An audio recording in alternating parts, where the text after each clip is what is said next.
শিলচর সংবাদের পর্দায় এই মুহূর্তের সেরা খবর। হাংরা নদীর সাবওয়ে তলিয়ে যাওয়ার উপক্রম, যান ও পথচারীর চলাচলে নিষেধাজ্ঞা, হারাং সাবওয়ে সাময়িকভাবে বন্ধ জেলা প্রশাসনের। যে কোনো মুহূর্তে বরখলার শিলচর কালাইন সড়কের ভাঙারপাড় পুলিশ ফাঁড়ির নিকটস্থ সাবওয়ে তলিয়ে যাওয়ার উপক্রম। দীর্ঘদিন ধরে হারাং নদীর উপর পাকা সেতু বিকল ছিল। বর্তমানে হারাং নদীর উপরের পাকা সেতু নির্মাণ কাজ সমাপ্তের পথে, কিন্তু বর্তমানে বৃষ্টির ফলে নদীতে জল বেড়ে গেছে, তাই সাব্যস্ত নড়বড়ে অবস্থা। যানবাহন চলাচল সম্পূর্ণ বন্ধ হয়ে পড়েছে। স্কুল কলেজের ছাত্রছাত্রী সহ শিলচর কালাইন সড়কে চলাচলকারী মানুষ হয়রানির শিকার। বৃহত্তর কালাইন এলাকার সঙ্গে বরযাত্রাপুর সহ পশ্চিম শিলচর এলাকার যোগাযোগ বিচ্ছিন্ন হয়ে পড়েছে। মানুষের চলাচলের একমাত্র ভরসা সাবওয়ে জলের তলিয়ে যাওয়ায় যায় অবস্থা। এ নিয়ে সতর্ক রয়েছে ভাঙারপাড় পুলিশ ফাঁড়ি এবং পুলিশ ঘটনাস্থলে উপস্থিত থেকে পুরো ঘটনা পর্যবেক্ষণ করছে এবং সাবওয়ে দিয়ে যানবাহন চলাচল সম্পূর্ণ বন্ধ করে দেয়। এ নিয়ে জেলা প্রশাসন হারাং নদীর সাবওয়ে দিয়ে যান চলাচল ও পারাপারের উপর নিষেধাজ্ঞা জারি করে বিকল্প পথ ব্যবহারের নির্দেশ দেয় জেলা প্রশাসন। আজকে আমরা বাঙ্গারপাড় যে ব্রিজটা ড্যামেজ হয়ে গেছিল, ব্রিজের ওখানে আমরা উপস্থিত হয়েছি। বিগত প্রায় 5টা বছর থেকে আমরা এই ব্রিজটা ড্যামেজ আসলো। আমরা সরকারের কাছে বারবার অনুরোধ করছিলাম এই ব্রিজটা আমরা অতি সত্বর আবার এটা মেরামত করিয়া দেওয়ার লাগিয়া।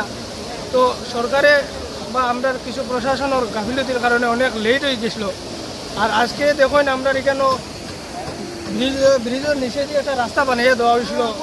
রাস্তার আজকে এই আমরা আরাঙ্গের জলগুলো এখানে এসে মানে রাস্তাটা ভয়াবহ অবস্থা হয়ে গেছে। আমরা এখনও ব্রিজটা ওপেনিং করতে দেখি আর না। বর্তমানে আমরা একটা মানে নিজের সংকটকালীন অবস্থায় আমরা এই রাস্তা দিয়ে পার হয়ে যান, গাড়িগুলো পার হইতে পারে না, স্কুলের স্টুডেন্টগুলো পার হইতে পারেন না। তো আমরা বুঝতে পারছি না কেন এখনও আমরা ব্রিজটা ওপেনিং করে দেওয়া হয় না। এত দেরি কিতার লেগে হইল যে আমরা আগেও বলছিলাম যে আমরা এখানে নদী এটা পাগলা নদী, এটা ভয়াবহ অবস্থা হইব। আজকে বর্ষার কারণে রাস্তা ভয়াবহ অবস্থা হয়ে গেছে। আমরা প্রশাসনের কাছে এটা জানাই আর কেন আমরা ব্রিজটা এখন ওপেনিং করে দেওয়া হইল না। আমরা একটা সংকটকালীন অবস্থায় আমরা এই রাস্তাটা পার হওয়া লাগছে।